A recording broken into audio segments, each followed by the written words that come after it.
हरे कृष्णा, राधे राधे। हम सभी साधक वैदेही की आत्मकथा श्रवण कर रहे हैं। भाग 164 गतांग से आगे। मैं वैदेही सुबह उठकर गंगा स्नान करके अपने सैनिकों के सहित मथुरा के लिए प्रस्थान कर गए थे शत्रुघ्न कुमार। पर जाते जाते मेरे पास आए और वंदन करते हुए बोले, आप इतनी कृपा करना भाभी माँ कि हम अयोध्या वासियों को श्राप न देना, और मैं लवणासुर का वध करके आपके चरणों के दर्शन करने अवश्य आऊँगा। मेरे भी हृदय से आशीर्वाद फूट पड़ा। विजयी भव। शत्रुघ्न कुमार चले गए थे। समय बीतता गया और वो समय भी आया। मैं देख रही थी, उस दिन मैं गंगा के किनारे ही बैठी रही। पक्षी सब मेरे पास आ जाते थे और मुझसे बहुत प्रेम करते सब।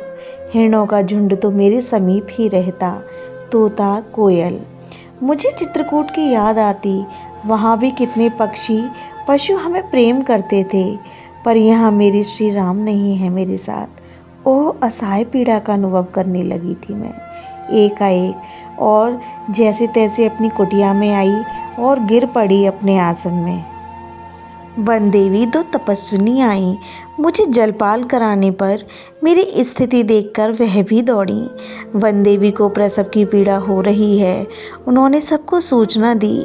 सूतिकागार उसी कुटिया को बना दिया। बधाई हो, बधाई हो। तपस्विनी बोल उठी। रोने की आवाज़ आ रही थी नवजात शिशु की। वन देवी, आपको 2 पुत्र रत्न हुए हैं, मुझे बताया। मेरे नेत्रों से अश्रु बह चले। हाँ, एक नेत्र से आनंद के और दूसरे नेत्र से दुख के। इनके पिता एक तापसी ने पूछना चाहा, पर दूसरे ने तुरंत मना कर दिया। महर्षि ने नहीं कहा है कि कुछ भी पूछकर इन्हें परेशान न किया जाए। तभी 4 तपस्विनी उधर से आईं। शंखनाद किया उन्होंने। मेरे नेत्रों से अश्रु प्रवाह चल पड़े, पर मैं मुस्कुरा रही थी। चक्रवर्ती सम्राट अयोध्या नरेश राजा राम के पुत्रों का जन्मोत्सव मात्र 4 शंख बजा के महर्षि को सूचना दी। एक तापसी ने दूसरी से पूछा, हाँ दीदी, वो बहुत प्रसन्न हैं। वो नाच उठे थे, कह रही थी, मेरी पुत्री के पुत्र रत्न हुआ है, उत्सव मनाओ। मैं भी तैयारी में लगता हूँ। वो इन नवजात शिशु के गृह स्थिति पर गंभीरता से विचार कर रहे हैं। मुझे लाकर एक तापसी ने उष्ण जल दिया। मैंने देखा मेरे 2 बालक मुझे ही देख रहे थे टुकुर टुकुर। मेरे श्री राम की तरह ही आंखें हैं इनकी। मैंने मन ही मन विचार किया। मैं अपने शिशुओं को देखती रही। मेरी कुटिया में औषधियों की धुनी दी जा रही थी। महर्षि ने शस्त्र भेज दिए थे मेरी कुटिया में लटकाने के लिए। ये तपस्विनी ही थी धाय, स्वजन सेविकाएं या इन्हें सहायिका भी कह लो, सब यही थीं। बड़े उत्साह से मेरी सेवा में लगी थीं। बाहर ऋषि बालक नाच रहे थे। शंखनाद तो रुक ही नहीं रहा था। मुझे बता रही थी तापसी, महर्षि स्वयं उत्सव की तैयारियों में जुट गए थे। छोटे छोटे ऋषि कुमारों को लेकर बंधनवार बंधवा रहे थे। रंगोली काढ़ी जा रही थी। फूलों का ढेर लगा दिया था और उनको फैलाया जा रहा था चारों ओर। महर्षि ने ही स्नान करके जात कर्म संस्कार करवाया। महर्षि ही आचार्य बने थे और नाना की भूमिका में भी वे ही थे। जात कर्म के बाद मेरे नवजात शिशुओं का तपस्विनियों ने ही नाल छेदन संस्कार भी किया और उनको बड़े उत्साह से आनंदित होते हुए नेक महर्षि ने स्वयं दिया।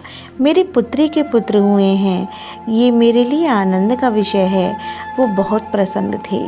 मेरे पास आई, मेरे नवजात को बहुत आशीर्वाद दिया। राम के समान ही तेजवान और यशस्वी होंगे ये बालक, कहते हुए महर्षि नवजात शिशुओं को ही देखे जा रहे थे। इतने वीतराग होने के बाद भी मेरे प्रति कितना वात्सल्य था महर्षि का।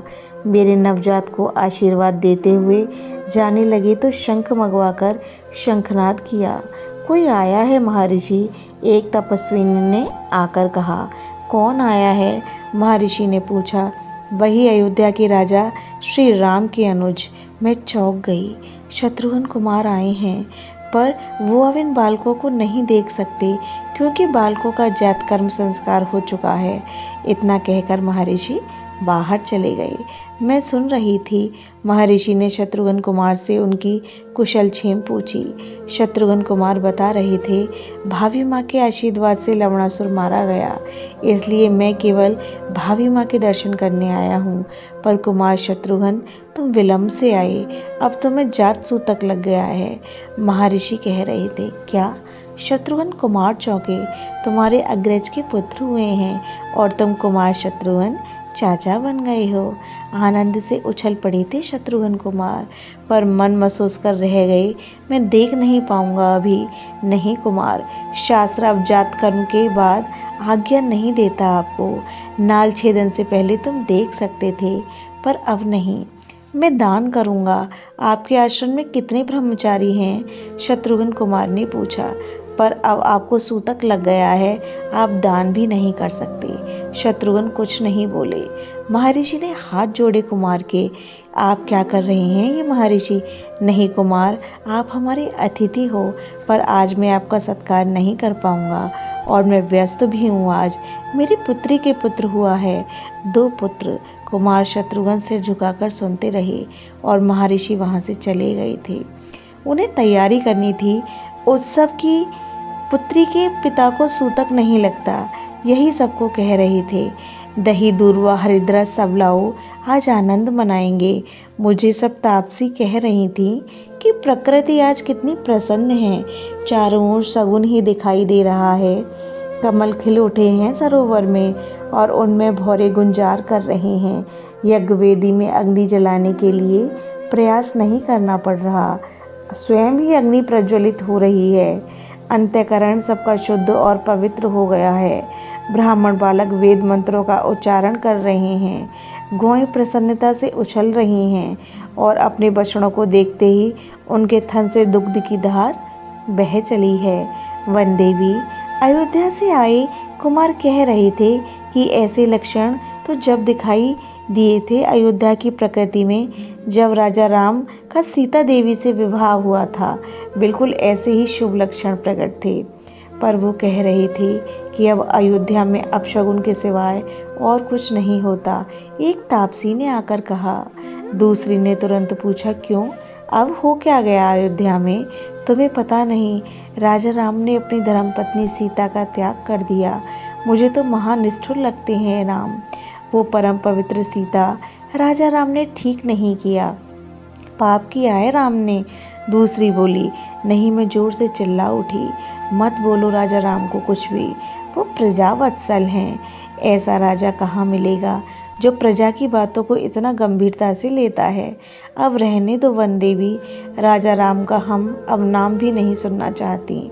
सब तापसी एक साथ बोल उठी थी।